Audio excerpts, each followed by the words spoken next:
میں کرام، یہ جو عربی میں خطبہ ہے اس کے جو آخری جملے ہیں جس میں وہ ہم سب کے لیے بات و نصیحت ہے وہ یہ ہے کہ یہ دنیا فنا ہونے والی ہے اور ہر امت کے لیے، ہر گروہ کے لیے، ہر فرد کے لیے اس کی ایک مدت مقرر ہے۔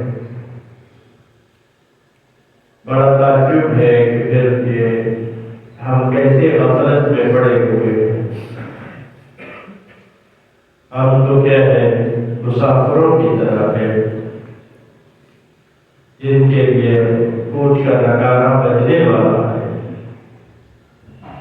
اور تھوڑی دیر میں ہم اس سفر پر روانہ ہو جائیں گے۔ اور افسوس ہے کہ کب تک ہم اسی نیند میں سوئے رہیں گے جبکہ ہم ایسے گھروں میں ہیں جو بلاؤں سے گھرا ہوا ہے۔ یہ دنیا پریشانیوں اور مصیبتوں کا گھر ہے اور نظر کے ساتھ معروف ہے۔ اس میں فریب، دھوکہ دہی اور جھوٹ، اس سب سے یہ دنیا اور یہ گھر بھرا ہوا ہے۔ اس کے حالات ہمیشہ ایک جیسے نہیں رہتے اور اس میں اترنے والے کبھی اس میں سلامت نہیں رہتے۔ زندگی اس میں مضموم ہے اور امان اس میں محفوظ ہے۔ کیسے تم عبرت حاصل نہیں کرتے، یعنی ہم کیسے عبرت حاصل نہیں کرتے جبکہ ہمارے بھائی بہن، ہمارے رشتے دار، ہمارے عزیز، ہم سے بڑے، ہم سے چھوٹے کیا ہے، بدتر کے راستے اندر چلے گئے، وہ بدتر میں چلے گئے اور ان کی جسم گم ہو گئے اور ان کی خبریں، ان کا ذکر مدت دراز سے نہیں ہو گیا ہے۔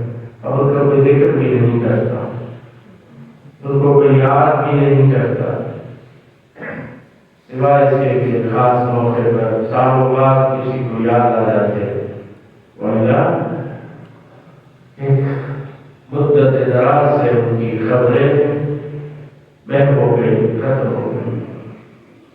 وہ ایسے ہمسائے ہیں کہ جو ایک دوسرے سے مانوس نہیں ہیں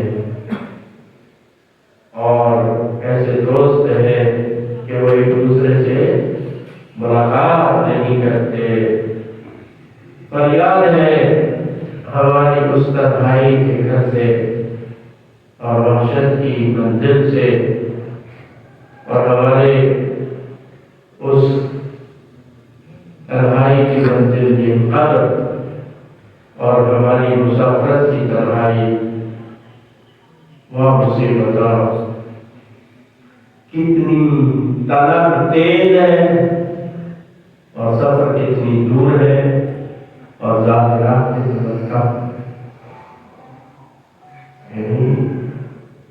یہ طلب اس موت کی طرف اور کتنی تیزی کے ساتھ بڑھتے اور پھر اس کے بعد کتنا جدائی سفر ہمیں درپیش ہے جبکہ اس کے لیے ہمارے پاس ذات راہ بڑا کم ہے۔ یہ ہم سب کے لیے نصیحت ہے اور آئے روز ہم اپنے دوستوں کو، اپنے رشتے داروں کو، اپنے عزیزوں کو قبر کے حوالے کر رہے ہیں لیکن خود اپنے آپ سے غافل ہے، گویا ہم نے نہیں جانا۔ تو آج اسی مناسبت سے ایک مطلب ہے جو قیامت کے ساتھ متعلق ہے اور اس کو ہم کیوں بیان کریں کہ یہ جو ہم گناہ کرتے ہیں، یہ جو ہمارے اعمال ہیں چاہے نیک ہوں یا برے ہوں، ان کی بھی ایک جو صورتیں ہیں شکل، ان کی بھی شکل و صورت ہے، البتہ نہ یہ جو ہم مادی شکل و صورت میں ہے۔ تو یہ جو اعمال ہے، اچھے ہیں یا برے ہیں، یہ قیامت والے دن اپنی ان اصلی صورتوں میں مجسم ہو جائیں گے، وہاں پر یہ ہمیں ان صورتوں میں نظر آئیں گے۔ اور انسان بھی اسی طرح سے ہے، جس طرح کے اعمال ہوں گے اسی طرح کی اس کی صورتیں ہوں گی۔ اور اس دنیا میں تو خدا نے ہمارے اوپر پردہ ڈالا ہوا ہے، ہماری شکلیں انسانوں جیسی ہیں، لیکن جیسے ہمارے اعمال ہیں، ہماری جو باطنی صورت ہے وہ انہیں اعمال کی طرح ہے۔ اگر یہ بتاتے ہیں علماء کہ جس جانور جیسا بھی انسان کا عمل ہوگا، خصلت ہوگی، عادت ہوگی، اس کی جو اندرونی شکل ہے وہ اس جانور جیسی ہوگی۔ اور قیامت والے دن ہے کہ جس میں یوم تبلی السرائر، قیامت کا ایک نام تو یوم تبلی السرائر، جس دن یہ اسرار جو ہے وہ کیا ہوتے ہیں، ظاہر ہوتے ہیں۔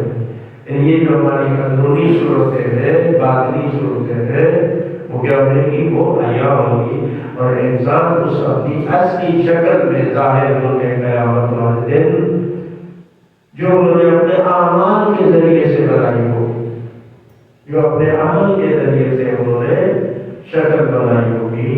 اگر انسانی اعمال اور عادات ان کے اندر ہے تو انسانی شکل میں ہوں گے، لیکن اگر حیوانی عادات اور اعمال وہ کرتے رہے دنیا میں تو ان کی وہی حیوانی شکل ہوگی۔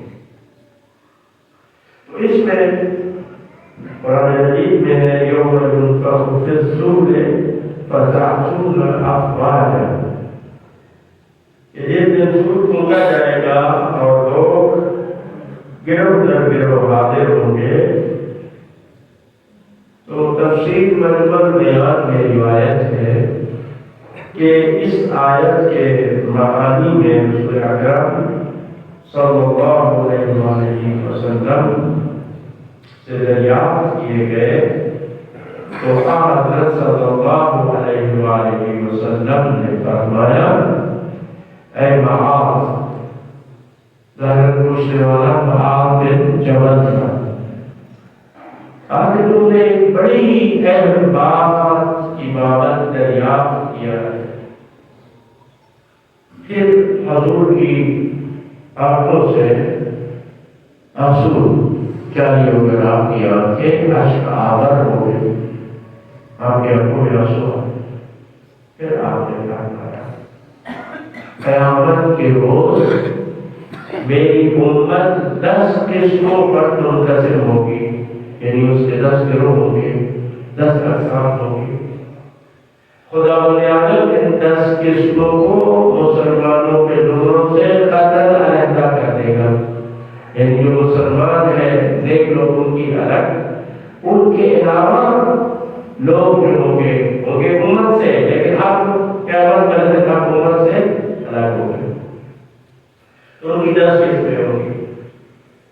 فرمایا کہ ان کی شکلوں صورتوں کو خدا تبدیل کر دے گا، فرمایا کچھ بندروں کی شکل میں ہوں گے، کچھ خنزیر کی شکل میں، کچھ کے ہاتھ پاؤں کٹے ہوں گے، کچھ اندھے ہوں گے، کچھ بہرے، کچھ گونگے ہوں گے۔ ایک گروہ میدان محشر میں اس حالت میں آئے گا کہ اپنی زبانوں کو چبا رہا ہوگا اور ان کے منہ سے گندگی بہتی ہوگی، جس کی بدبو سے اہل محشر پریشان ہوں گے۔ ایک گروہ کہتے الٹا کہ سر کے بال چلتا ہوا ہے، ابھی تو باؤں کے بال چلتے ہیں، کہتے ایک گروہ ایسا کہ جو سر کے بال چلتا ہوا ہے۔ اور اسی حالت میں اس گروہ کو عذاب میں مبتلا کیا جائے. فرماتے ہیں ایک گروہ آگ کی شاخوں میں لٹکا ہوا ہوگا. جیسے درخت کی شاخیں ہوتی ہیں ایسے آگ کی شاخیں ہوگی اور ایک گروہ اس کے ساتھ لٹکا ہوا ہوگا. اور ایک گروہ ایسا آئے گا جس کی بدبو مردار کی بدبو سے بھی زیادہ سخت ہوگی. اور ایک جماعت پگھلے ہوئے تانبے کے جبے پہنے ہوئے ہوں گے جو ان کی جلدوں پر چپکے ہوئے ہوں گے. آپ لوگوں نے سوال کیا یا رسول اللہ یہ لوگ کون ہوں گے؟ یہ گروہ کون ہے کہ جو اس طرح سے 10 شکلوں میں میدان میں آئیں گے، میدان محشر میں آئیں گے؟ تو آپ حضرت نے فرمایا کہ ایک ایک گروہ کی اب تشریح کی ہے. اب حضور پاک فرما رہے ہیں. حضرت نے فرمایا وہ لوگ جو بندروں کی شکل میں محشور ہوں گے وہ جبرخور ہوں گے. جبرخوری کیا ہے؟ ایک کی بات سن کے دوسرے کو جا کے بتانا، اس کی بات سن کے اس کو بتانا، اس کی بات اس کو، اس کی بات اس کو.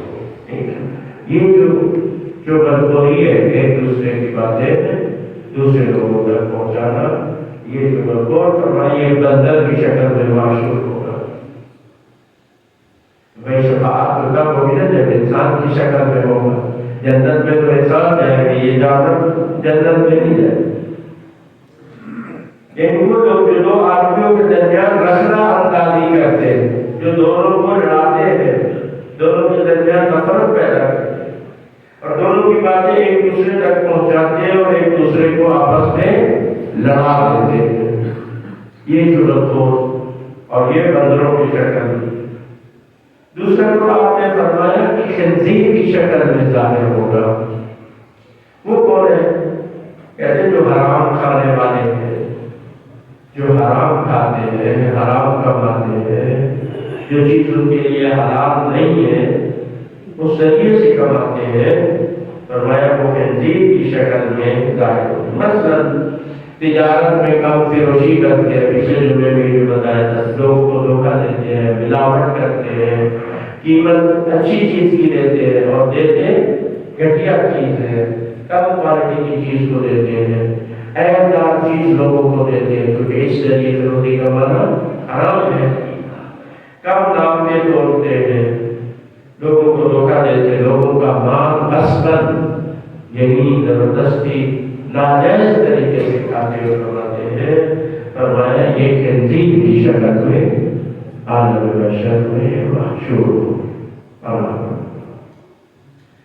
لوگ جو سر کے بعد محشور ہوں گے، فرمایا وہ لوگ ہوں گے جو سود کھاتے ہیں، جو کیا کہتے ہیں سود کھاتے ہیں. اور اس دور میں بھی آپ دیکھیں گے لوگ سود پہ پیسہ دیتے ہیں اور پھر سود کھا رہے ہیں. وہ لوگ جو اپنی زبانوں کو چبا رہے ہوں گے اور ان کے منہ سے گندگی بہہ رہی ہوگی جس کی بدبو سے پورا عالم بشر اذیت میں ہوگا. فرمایا وہ علماء ہیں کہ جو دوسروں کو تو نصیحت کرتے ہیں لیکن خود اس پر عمل نہیں کرتے. بے عمل علماء ہے، خود عمل نہیں کرتے. ہر وہ عالم جس کا کردار اس کی گفتار کے خلاف ہو، وعظ و نصیحت تو خوب کرتا ہو مگر عمل میں پورا ہو، عمل اس کے مطابق دوسرے لوگ اس کی باتوں اور نصیحتوں سے فائدہ حاصل کرتے ہو مگر وہ خود بدبخت اور بے عمل ہو. ایسے علماء اپنی زبانوں کو چھپائیں گے اور غم حسرت و افسوس مریں گے مگر اس وقت اس کا کوئی فائدہ. فرماتے وہ لوگ جن کے ہاتھ پاؤں کٹے ہوئے ہوں گے اور بعد میں ہوں گے. فرمایا وہ لوگ ہیں جو ہمسایوں کو ستاتے ہیں، ہمسایوں کو تکلیف پہنچاتے ہیں، ہمسایوں کو اذیت پہنچاتے ہیں، وہ لوگ ہوں گے. اور جو لوگ اندھے میدان محشر میں آئیں گے، فرمایا وہ ظالم و جابر حکمران ہیں جو ناحق فیصلے کرتے ہیں، اور جو گونگے اور بہرے معشوق ہوں گے یہ وہ لوگ ہیں جو خود پسند اور گھمنڈی، یعنی اپنے آپ کو دوسروں سے بہتر سمجھتے ہیں، ٹھیک ہے، دوسروں کو اپنے سے کمتر اور حقیر سمجھتے ہیں، اپنے آپ کو دوسروں سے بہتر سمجھتے ہیں۔ قیامت والے دن یہ لوگ گونگے اور بہرے معشوق کیے جائیں گے۔ وہ گروہ جو آگ کی شاخوں میں لٹکا ہوا ہوگا، وہ ایک گروہ ایسا ہوگا جو معاشر ہوگا آگ کی شاخوں سے لٹکا ہوا ہوگا۔ فرماتے ہیں کہ یہ وہ لوگ ہوں گے کہ جو دنیا میں سلاطین و حکام سے لوگوں کی شکایتیں کرتے ہیں۔ یہ اس میں کیا ہے، یہ جو CID والے لوگوں کی کیا کرتے ہیں، شکایتیں غلط رپورٹیں بناتے ہیں اور حکام تک پہنچاتے ہیں۔ یا اسی طرح سے دفتروں میں جو یعنی افسروں کو شکایتیں لگاتے ہیں اور عام جو لوگ ہیں ان کی فائلیں خراب کرتے ہیں، یا اسی طرح سے پولیس کو جا کے جو اس طرح سے لوگوں کو جا کے لوگوں کی شکایتیں کرتے ہیں۔ ایک دفعہ یہ ہے کہ کسی نے اس پر ظلم کیا ہے، زیادتی کی ہے، اس کی شکایت کرتا ہے، وہ اس میں نہیں ہے، لیکن یہ ان کی بات ہو رہی ہے کہ جو کسی سے حسد دشمنی یا کسی بھی وجہ سے یا اپنی عادت سے مجبور ہو کر لوگوں کی شکایتیں جا کر حکام کو کرتے ہیں۔ فرمایا یہ گروہ جب میدان محشر میں آئے گا تو اس سے شاخوں سے، آگ کی شاخوں سے لٹکا ہوا ہوگا۔ لیکن لوگ یہ جیو کے لوگ ہیں جو رپورٹیں بناتے ہیں، اگر دیکھیں کوئی شخص بدامنی پھیلا رہا ہے، دہشت گرد ہے، یا ملک کا دشمن ہے، ملک کے مفاد کے خلاف کام کر رہا ہے، کوئی ایسا عنصر ہے، یا کسی دشمن ملک کا ایجنٹ ہے، خوب اس کی تو CID بھی کرے، اس کا وہ کرے، وہ ضروری بھی ہے، لیکن عام لوگوں کی جو عام شہری ہے، ٹھیک ہے نا، یا جیسے کہتے کسی مذہبی اس گروہ سے ہے یا سیاسی پارٹیوں سے ہے، ان کی جو ہے وہ رپورٹیں بنانا اور ان کی وہ رپورٹیں بھیجنا، یہ لوگ یہ قابل مذمت ہے، یہ قابل مذمت ہے۔ وہ گروہ جو مردار سے زیادہ بدبودار ہوگا، وہ لوگ ہیں جو حرام طریقے سے شہوتوں اور لذتوں سے بہرمند ہوتے ہیں اور ان کے مال میں جو خداوندی واجب حق ہے نہیں دیتے، یعنی اللہ نے جو ان کے مال میں واجب حق رکھا ہوا ہے، خمس ہے، زکات ہے، اس کو نہیں دیتے، اور اس کی کیا کرتے ہیں، خمس نہیں دیتے تو نہیں کرتے ہیں، ٹھیک ہے نا، اور بہانے کا مختلف قسم زکات واجب ہے وہ نہیں دیتے، ٹھیک ہے، کیونکہ یہ اللہ نے انسان کے مال میں سے یہ دو چیزیں کیا ہے، واجب قرار دی، زکات ہے اور خمس ہے، باقی فطرہ ہے وہ تقریباً سب لوگ دیتے، لیکن یہ زکات اور خمس ادا نہیں کرتے۔ زکات بھی یہ صرف فقراء کے چند چیزوں پر واجب ہے، وہ بھی کم لوگ اس میں جاتے ہیں۔ خمس میں ہر شخص آتا ہے، خمس ہر شخص پر کیا ہے، واجب ہے، لیکن آپ یہ کتنے لوگ دیتے ہیں، اس کے بارے میں لوگ کہتے ہیں، جتنے افراد ہم میں سے ادھر گئے مسجد میں سوچے کیا ہم خمس دیتے ہیں؟ مسئلہ یہ نہیں ہے کہ میرا بنتا ہی کرتا، آپ حساب کریں، میں کو میرا تو بنتا ہی نہیں ہے، میں اپنے طور پر میں نے سوچ لیا میرا تو خود بنتا ہی نہیں ہے، آپ نے حساب کیا، کسی عالم سے پوچھا کہ یہ میرا حساب ہے کہ آپ کو خود واجب ہے یہ نہیں ہے، بھائی خمس اللہ نے یہ حق واجب قرار دیا ہے، اس کو ادا نہیں کرتے، اور یہ اکثریت ہم میں سے کیا ہے، یہ واجب ادا نہیں کرتی. اور میں نہیں کہہ رہی کہ کتاب میں لکھا ہوا ہے کہ وہ جو اللہ نے جن کے مال میں واجب حق ہے وہ نہیں دیتے، وہ قیامت والے دن ان کے بدنوں سے ایسی بو آئے گی جیسے مردار کے بدن سے بھی زیادہ سخت. کتا بڑا بڑا ہو تو مردار بو آتی ہے نا، اس سے بھی زیادہ. اور دلچسپ بات یہ ہے کہ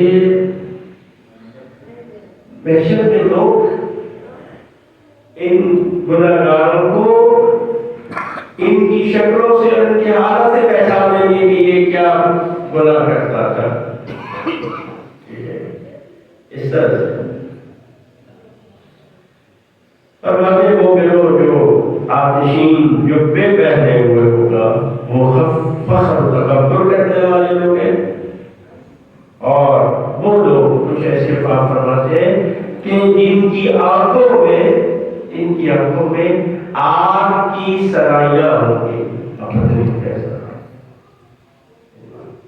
آگ کی سرائیاں ہوں گی عالم محشر میں.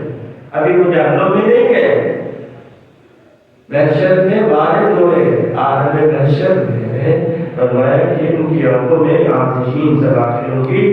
فرمایا یہ وہ لوگ ہیں جو اپنی نگاہیں نامحرم پر ڈالتے، نامحرم عورتوں کو دیکھتے تھے یا عورتیں نامحرم مردوں کو.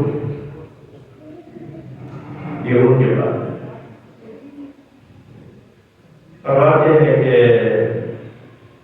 جس وقت شراب خور میدان حشر میں وارد ہوگا تو اس کی گردن میں شراب کی بوتل لٹکی ہوئی ہوگی اور شراب کا پیالہ اس کے ہاتھوں سے چھکا ہوا ہوگا.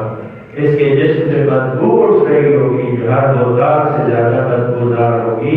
تمام اہل محشر اسے پہچان لیں گے کہ یہ دنیا میں شراب خور، اور جو شخص بھی اس کے پاس سے گزرے گا اس پر لعنت کرے گا. اس طرح جو گانے بجانے والے ان کے ہاتھوں میں ستار تنبور وغیرہ ہوں گے چپکے ہوئے ہوں گے، اور ان کے سروں پر جو آلات غنا ہے وہ ٹکرا رہے ہوں گے. اس روز ہر شخص اپنی شکل سے اور علامتوں سے معلوم ہو جائے گا کہ یہ کس قسم کا گنہگار تھا. اور یہ تو بات ایسی بھی ہے، حضور پاک فرماتے ہیں کہ قیامت کے روز بعض ایسی شکلوں میں بھی لوگ ہوں گے کہ خنزیر کی شکل ان سے بہتر ہو. لفظ حسن آیا ہے، یعنی ایسی بد شکلوں میں انسان معاشر ہوں گے کہ خنزیر ان سے زیادہ خوبصورت ہوگا، بندر ان سے زیادہ خوبصورت. تو یہ دوستوں وہ نہیں ہے، یہ ہمارے اپنے اعمال ہیں. اور جو دنیا میں ہم جو کچھ کر رہے ہیں، جو شکل ہم اپنی دنیا میں بنا رہے ہیں، اسی شکل میں ہم عالم محشر میں وارد ہوں گے. اللہ تعالیٰ سے ہم پناہ کرتے ہیں کہ خدا ہمیں ایسے حیوانات کی شکل میں معشور کرے. خدایا قیامت والے دن ہمیں کسی انسانی شکل میں معشور کرے. جس طرح تو نے اس دنیا میں ہماری عیب پوشی کی ہے، پردہ پوشی کی ہے، خدایا آخرت میں بھی ہمارے عیوب کی، ہمارے گناہوں کی پردہ پوشی فرما اور ہماری توبہ کو قبول فرما. بسم اللہ الرحمن الرحیم. والعصر إن الإنسان لفي خسر إلا الذين آمنوا وعملوا الصالحات وتواصوا بالحق وتواصوا بالصبر.